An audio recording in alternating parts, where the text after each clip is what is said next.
चार हिंदुस्तानी बशमुल 2 हैदराबादी तालिब इल्म के टेक्सास में मुतअद्दिद गाड़ियों के हादसे में आतिशज़दगी से हलाक हो गए।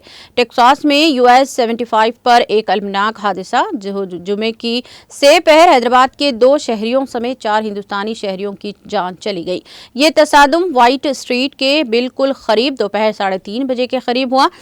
कोलन काउंटी शरीफ के दफ्तर के मुताबिक मुतासरीन की शनाख्त हैदराबाद के आर्यन रघुनाथ और मुफ्ती इसके दोस्त फारूक शेख, लोकेश पालाचारला जो कि तेलुगु रियासत से ताल्लुक़ रखते हैं और तमिलनाडु के दर्शनी वासुदेवन के तौर पर हुई है।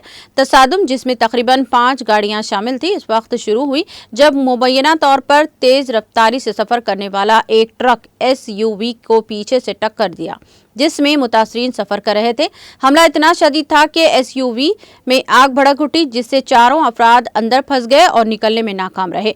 आग की शिद्दत के बायस लाशों की शनाख्त मुश्किल हो गई।